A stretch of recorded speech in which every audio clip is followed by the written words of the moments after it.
Everybody wants a Birkin or a Kelly. And why does it seem as though everybody has one?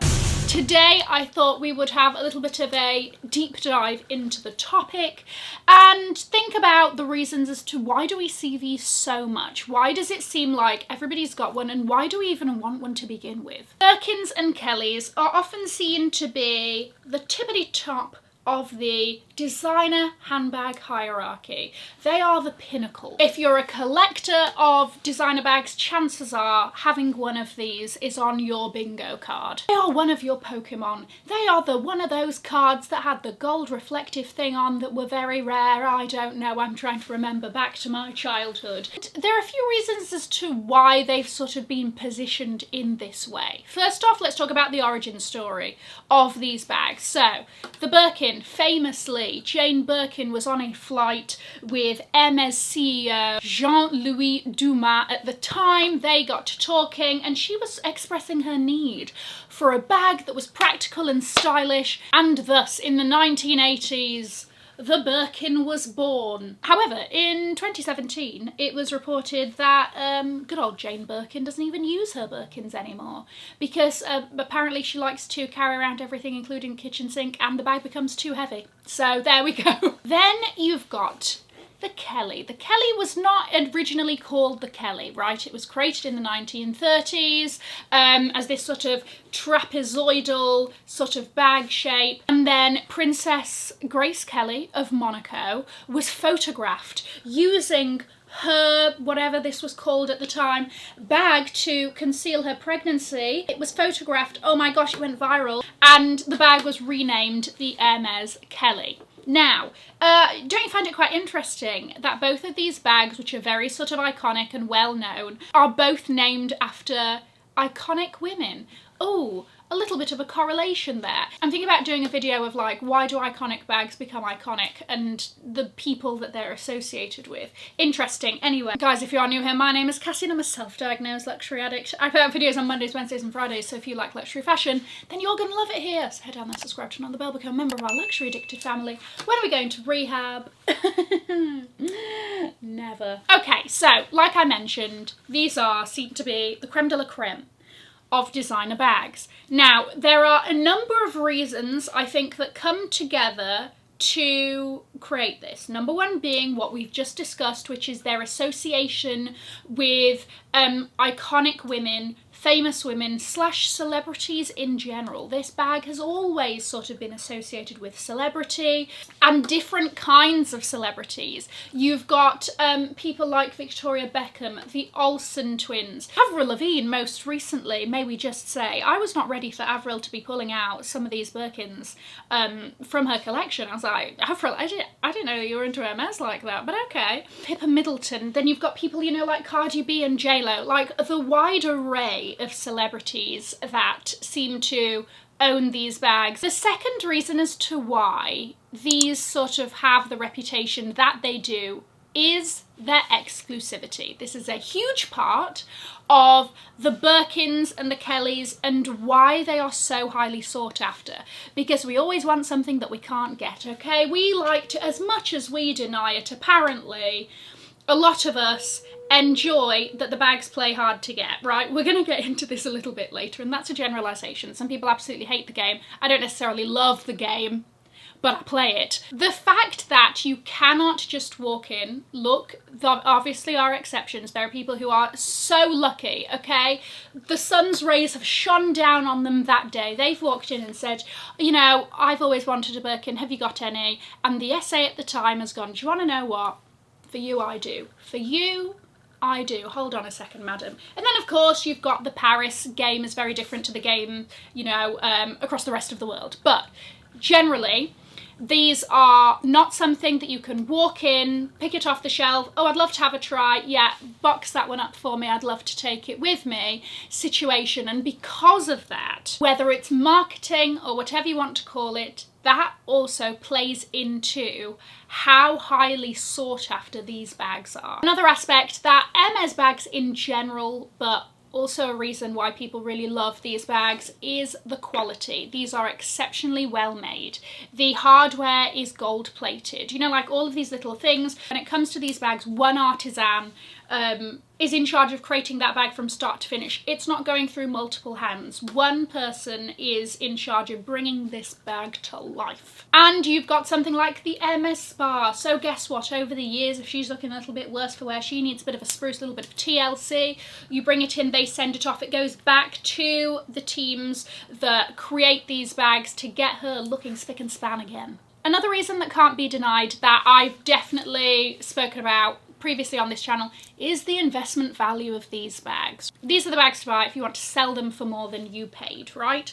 And again, that all comes down to the exclusivity, the fact that even if you do play the game, you may not be offered the exact colour or the exact hardware or the exact size that you want. And a lot of people, that's really important to them. A lot of people, they're like, well, if I'm going to get involved in buying designer handbags, I want to make sure that I'm buying those with the highest investment value. Should something happen, I can sell it and know that I made more than what I paid. These are really the only bags that a guarantee. And even then, sort of like within Birkins and Kellys, certain sizes and stuff like that, which again I will touch on, but generally they are the bags that are the most surefire way to make money. Also, I feel like we must sort of mention this resurgence of quiet luxury, old money aesthetic, all of that business that's a current big trend at the moment, shall we say.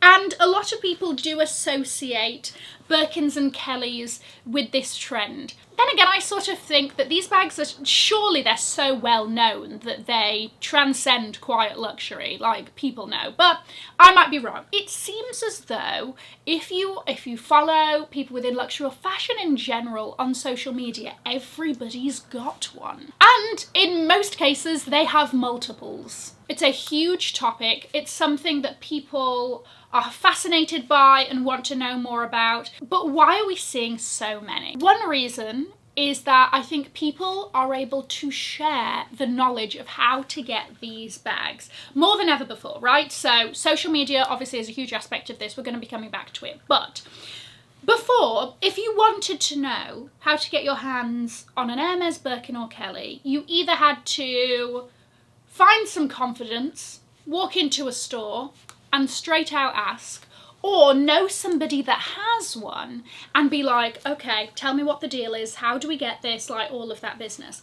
Now, you don't need either of those things, right? There are so many people on the internet talking about, this was my experience and this is how I got it in this particular country or in this particular store. You can really drill down and get so much information on how to get these bags, so people feel a level of confidence in, okay, I know what I'm getting myself into if I start this journey.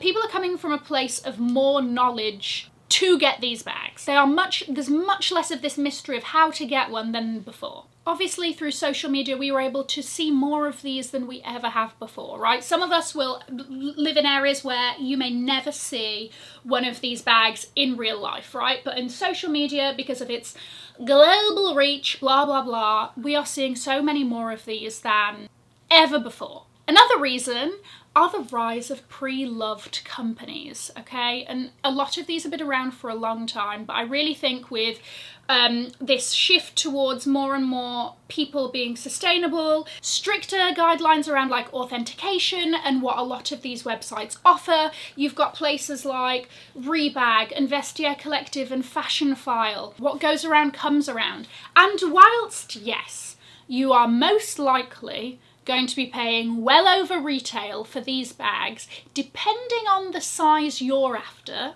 and also the condition that you're willing to take it in. Like, I don't mind one that's busted and vintage and all of this business, okay?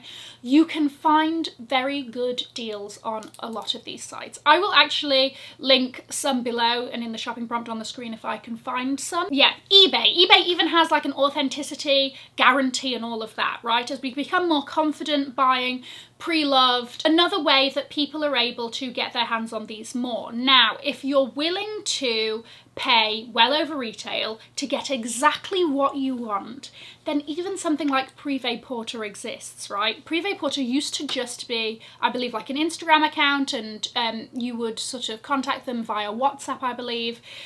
And they had all these bags, box fresh, all of that. They now have a store, a full-blown store, right, with Birkins and Kellys and everything else on the walls in Miami that you can walk into and go, yeah, that's the one that I want, and have as close as possible to an in-store shopping experience of getting these bags from Hermes anyway, without having to play the game, without having to jump through hoops. Yes, you will pay quite a lot more, but if that's not something you're concerned about, this plays into the reason why we're seeing so many. They are much more readily shoppable than before. But don't for a second believe that all of the Birkins and Kellys gracing your feed, coming across your screens, are real. Recently, an account was born. Actually, I have no idea how long it's been around. This is at the Fake Birkin Slayer on Instagram, and their job, or what they do,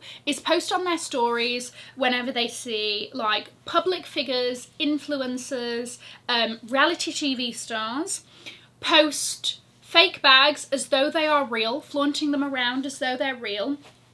And they put them on blast, they expose them. Now, they've got like a number of reasons for why they do this, but A, just to keep things honest and transparent, and also because counterfeit and fakes funds absolutely abhorrent industries, criminal activities, right? To keep people accountable, okay? Now, about a year ago, The Cut published an article about these like wealthy women in New York who have almost these like replica parties and go around town carrying their replica Birkins when they can more than afford the real thing. They buy these bags for I think about like 10% of the real price, and part of the fun of it is the hunt to find the perfect replica. And apparently, from what I've read, when you find one that's like so good and perfect that it's almost better than the real thing, right? And there's a thrill. Apparently there's a thrill. And like I said, these are people that can more than afford to play the Hermes game or walk into Privé Porter and all of that, but they, whether it's through like a sticking up to the man, or, you know, subverting the system, or whatever it is, they choose to carry fakes. So do not think that every single one that you're seeing on your social media that's been posted left, right and centre are real. Real Birkins and Kellys maybe aren't as prolific or out and about as we think. All of these factors come together have, you know, made it look like Birkins and Kellys are everywhere, everybody wants one, everybody also has one, and really it's just, you know, social media algorithms, algorithming, and all of that business, and fakes are rampant. I love the Hermes bags that I have. I think I fell in love with the bags more once I had them than before, because like I can really experience the difference in quality and stuff like that, right?